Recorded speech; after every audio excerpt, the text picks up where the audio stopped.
turmoil, a state of great disturbance, confusion, or uncertainty. Those words could not have described me any better than if I would have created them myself. Even on days as beautiful as this one, there was always something bubbling up underneath the surface. I love my life, and I'm thankful for it. I'm so proud of all the hard work and perseverance, dedication, and determination that it's taken to get to this point. I mean, the life I live now is completely different from the life I lived growing up. But more and more, I was having days where the outside was in stark contrast to what was going on the inside. The only way I can describe it is it's like a constant battle for your mind and your emotions. Right in the middle of my good life, that turmoil would make its way to the surface and knock me right off of my high horse. I could not for the life of me figure out why I was having these bouts of depression and anxiety and overwhelming sadness. It was at my breaking point where God found me under this net. It was here that God showed me that I was indeed battling a generational curse. He also laid in my heart that day that I needed to return back to the places of my childhood.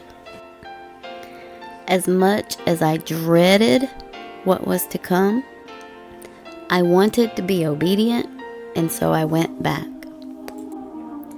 As we rode down the road, I felt some of everything. Anger, fear, anxiety. I got sad. Then I got numb. I felt confusion and just felt completely out of control. To some, this may have been just an old neighborhood I was going back to or a street. But to me, it was a way of life. It was a whole belief system I was returning back to. It was here in this system where I learned that as soon as the hard part's over, you can enjoy your life. The only problem with that is that the hard parts never stop coming. It was here in this system where I was programmed with the negative language of no, never, not enough, not now, no time, no way, no money. This is where I learned all about having limitations and labels slapped on you. It's almost like you're groomed to have lowered expectations. Don't get me wrong, I saw some benevolence. It was sprinkled in here and there in those moments of desperation. In this system, everyone can relate to the feelings of inadequacy. Even when you tried to break away, you were penalized. If you were seen trying to do better, then you weren't one of them, or you were locked out of your friend group. And when you're young, you have a fear of being alone, and you have a need to fit in. And so you're forced to submit to this belief system, to this life. The younger you learn to take care of yourself here, the better. This is absolutely no place for the vulnerability that comes along with being a child. At the age of 13, I had my innocence taken from me, and that's when I made the switch. I wasn't going to let myself feel pain. I wasn't going to let myself be hurt again. I was going to do what it took to protect myself. And so I went into self-preservation mode. I built up walls around me miles high. I I told myself that I didn't have the luxury of having feelings anymore, not realizing that when I turned off the feelings, I turned off my creativity. I stopped dreaming. I stopped believing. I stopped trusting everyone. I just knew I had to survive with what I had left intact. It took me the next few days to really start to process everything. Honestly, I spent that first day pretty annoyed with God. I just didn't understand why He would want to put me back through that. I mean, I had all kinds of memories flying back at me. And with those memories came all the feelings and emotions. At this point, I was starting to think that I had jacked up by going back. I kept my heart open and I stayed in the Word, and finally it came. Under that very same net where I felt God speak to me the first time, He showed me a word. In the King James Version of the Bible, Isaiah 9:6 says, "For unto us a child is born, unto us a son is given, and the government shall be upon his shoulder, and his name shall be called Wonderful, Counselor, the Mighty God, the Everlasting Father, the Prince of Peace." That word counselor jumped off the page at me. I always looked at God as the problem solver, the miracle worker, but counselor? So I looked this up, and a mental health counselor is a person who works with individuals or groups to promote optimal mental health and emotional health. It goes on to say that they help to establish goals and develop approaches to addressing these emotional issues. They help with communication and improve self-esteem. They promote changes in behavior and help you strive to be an improved version of yourself. And so my next question was how? Because further down I also read that they will not give you advice or tell you what to do. They just help you gain a better understanding of your feelings and your thought process. And they help you find solutions. As I went down the mental health rabbit hole, I came across another word. And this word dropped on me like a ton of bricks. And that word was triggered. A trigger refers to something that affects your emotional state, often significantly by causing extreme overwhelm or distress. That was the definition I read, and it went on to say that a trigger can be anything that activates or worsens the symptoms of a mental health condition. God whispered ever so slightly to me that I took you back not to be mean. I took you back so that you could be triggered. But it's okay because I was there. He said I was there back then when you were hurting. I was there when I took you back and you were hurting. And I'm here now. Let's deal with this. He said, I'm trying to move you into a position, but there's some stuff we have to deal with. He said, I need you to open up those doors that you closed when you were that 13-year-old little hurt girl. I need you to start tearing down those walls that you built up around yourself to protect yourself. He said it played its purpose. It served its purpose back then, but you don't need it anymore. He said, I allowed you to go back and be triggered so that I can help you through this. I can be your counselor. I can restore all that you lost all those years ago, but you have to let me in. He said, I gave you time. I gave you distance from that situation, but that is no longer your reality. And then he laid something in my heart that truly changed the course of everything. He said, look around you. Physically, everything is different. You have a better house. You have a wonderful family. You drive nice cars. Everything around you is different than what it was back then. He said, physically, you made it out, but you still have that limited belief system in your mind, in your heart. He said, I changed your address. I changed the people around you, but you are still living like that same little girl 30 years ago.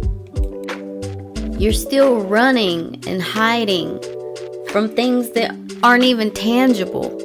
They're just thoughts in your head. They're just images in your head. He said you are letting Satan use everything you were afraid of back then, everything that hurt you back then, everything that did not work out back then to consume your tomorrow. And then very, very quietly, I felt him say, you know, your daddy did the same thing. You see, God never promised us that we wouldn't go through trials, tribulations, hurts, letdowns, downright traumas. But what he does promise is that he will be with us in the process. There are just some things that you can't learn about until you're there in that process. And then you get a revelation, his glory. And he reminds you that he's a present help in your time of need. What happens to many of us is that we forget that faith is something that we need to build upon. We forget that during our walk, we are learning to walk by faith and not by sight. It takes time. It takes going through trials and tribulations, leaning on God and coming out of the other side. The idea of walking in faith feels really great until we get to a point in life where we are squeezed by life. And in that squeezing, we start to feel the pressure that's being applied to us. And when we feel that pressure, the truth of how we truly feel about ourselves comes out. And before you know it, it's not the thing that you're fighting or reacting to anymore. It's you. You against you. You trying to make it out of your own head. You showing up according to what you believe about yourself. You see, the devil, he's so sneaky, and he knows that he cannot get to us when we are wearing the full armor of God. He can only get to us in our moments of weakness. And there are times when we forget, because of how we feel, how we are being squeezed, that we are still in God's hands. And God provides provision. He provides protection. He provides power. But it's there in that moment that we have to make a decision. Are we going to lean into Him and let Him help us ride this thing out? Or are we going to listen to the enemy, take us back to those old belief systems that have been imprinted in our heads that tell us you came from nothing, you're gonna be nothing. You weren't smart enough to figure it out back then, so you can't figure it out now. Or you should have known better than to be ripping and running the roads at 13. If you would have been where you were supposed to have been, that man never would have gotten to you. So here we are, stuck, going right back to that faulty belief system after the devil sits and plays tricks on our minds, on our thoughts. We believe in God, we believe in His power, but because we feel so unworthy, so damaged, we believe that God can do all things. He just won't do it for us.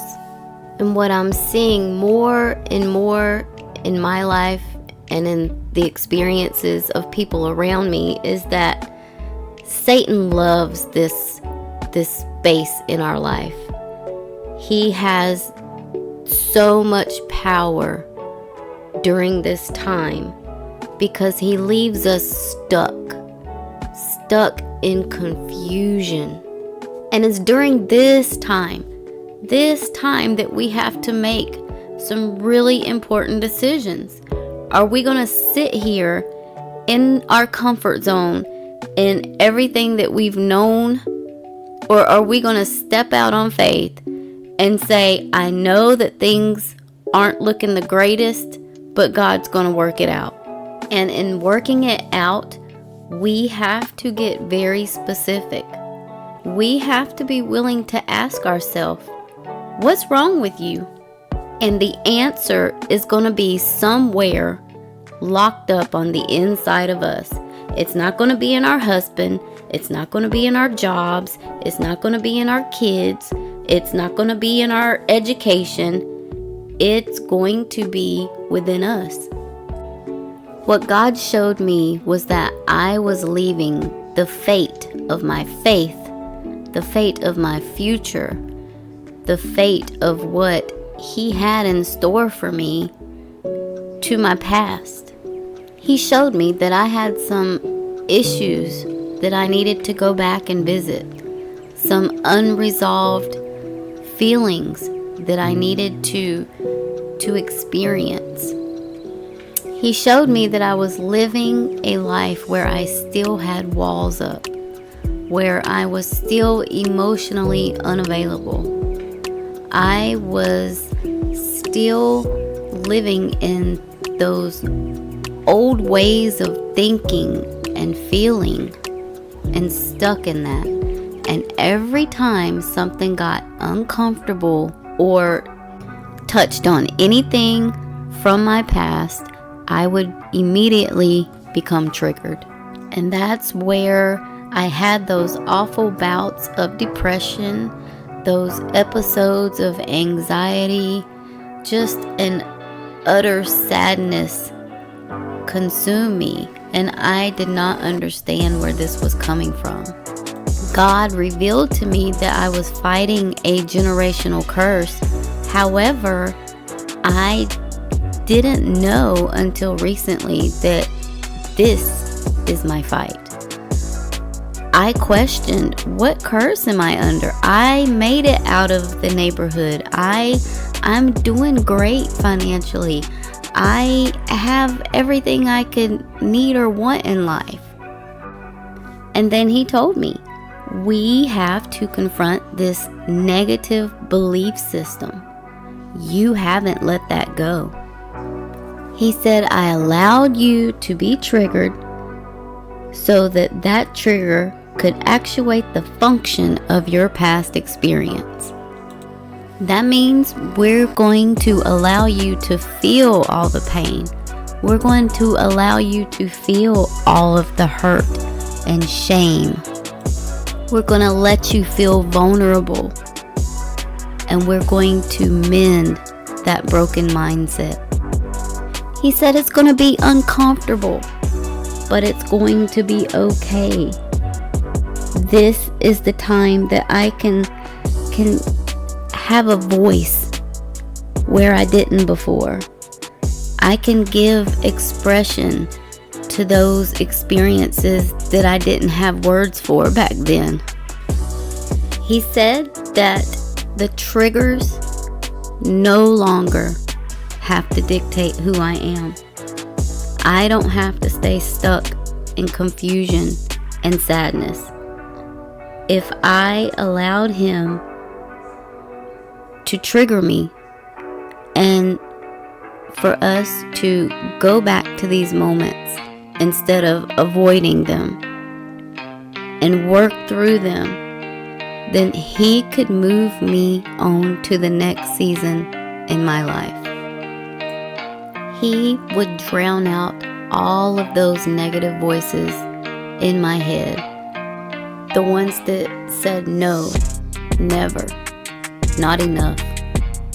He said, you can continue to avoid this moment because you feel uncomfortable and you're reminded of when you were weak and wounded, or you can stop the cycle here by facing your past and finding the healing in doing so. He said you no longer have to let Satan get you to a place where you feel like you're drowning in your own thoughts, in a sea of confusion. God showed me that if I let him deal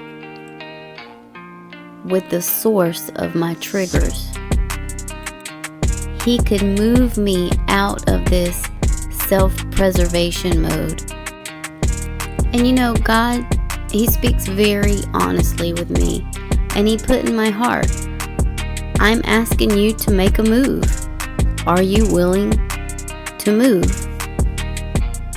He showed me places where my daddy stayed stuck in his head and unable to move because it was hard to move away from what's familiar. God showed me so clearly those negative belief systems and those negative voices that my dad brought with him from his past, and how that kept him stuck in confusion. Listening to the voices that told him never, or you can't, or you're not good enough. The voices that convinced him that God had left him instead of moving into his new season. I've made the choice to believe that God's purpose for me and my life prevails over any pain. I know that I don't have to model or repeat anything from those systems of my past. Those voices that plagued me and my father have now been replaced with the voice of triumph. And God said he's not done with me yet. He's moving me on, and he's going to walk me through the Great Reset. Hi everyone, and thank you so much for sticking around and watching my story today. It's really important to me that I allow myself to be as vulnerable as I can in sharing this with you, in the hopes that God can use my story to help somebody else. I think a lot of times, especially now in our society, we see the beginnings of things and we see the end, the outcome of things, and generally people show you when they are winning. But not everyone wins, and there is always a process. There's always an in-between the beginning and the end. And that's what I'm trying to attempt to do with this series, is just show a process, my process. Everyone has different battles in life. Particularly right now, I have been in a battle. With God's help, I am overcoming, and I just wanted to show someone that you can get through this. You can get beyond what you've been labeled. You can get beyond what you've been taught to believe about yourself. And you can step into what God has called you to do. You can step into the calling on your life. It takes work, and it takes being honest, and it takes being quiet sometimes to listen to what you need to do. You need to be sensitive to yourself and just allow the process to happen. That is a big, important piece of this puzzle also. It's just allowing it to happen in its time. Nothing in this situation is something that I've been able to force. And so I do appreciate you sticking around. This is part 2 of my series. If you haven't seen part 1, I advise you, or I would recommend, maybe you go back and peek at that. If you actually stuck around and watched this, it might make a little more sense, or kind of let things settle a little easier. So I invite you to do that. And I do have a part 3 coming up. So we will be talking about the reset here in the future. So make sure you hit that like and subscribe button. I will be coming at you next week with part 3. Bye-bye. Have a good one.